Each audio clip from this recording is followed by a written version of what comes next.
I noticed the blood on the stretchers was obviously not from that patient. We have found that it is a common problem. We've reached out to other hospitals and other systems, and it is an issue. This is absolutely a health risk. We're not perfect yet. We are striving for it. We are going to get there. This was such an obvious problem and should have been such a simple problem to fix.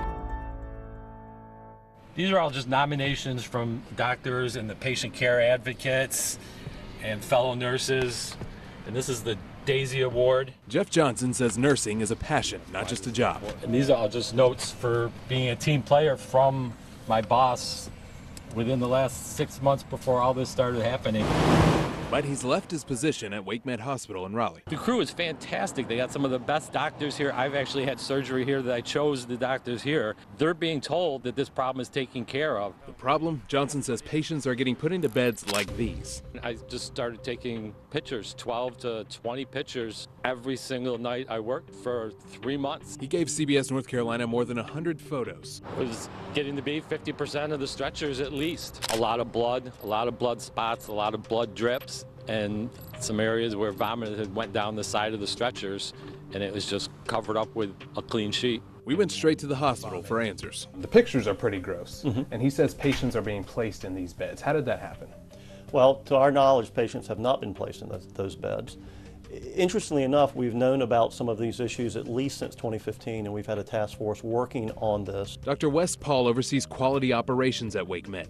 I can't say that it absolutely didn't happen, but if it did, as soon as we found out, that would be taken care of and taken care of relatively quickly. Blood on the stretchers, blood dripping down the stretchers.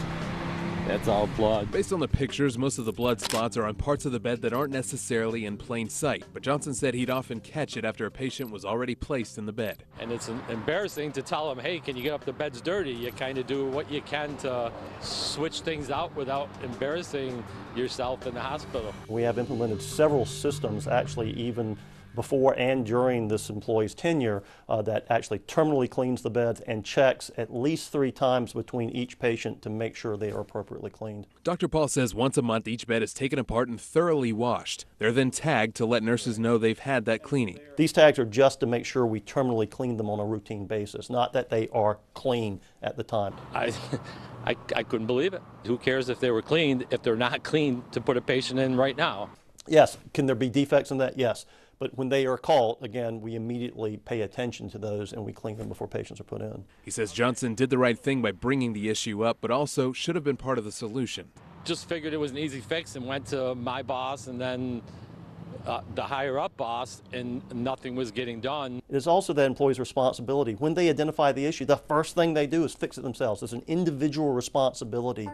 Whether it's in the ER or the OR, these beds are going to be exposed to blood and other fluids. After all, this is a hospital. And while they don't see eye to eye on how the issue is being addressed, both parties agree that cleanliness has to be a priority. That's what I'm in this profession for, is to try to do the best I can for people. Can you assure patients when they're coming in that they're not going to get placed in a bed that's covered in blood and vomit? Yes, we can. But again, perfection, I wish it was attainable.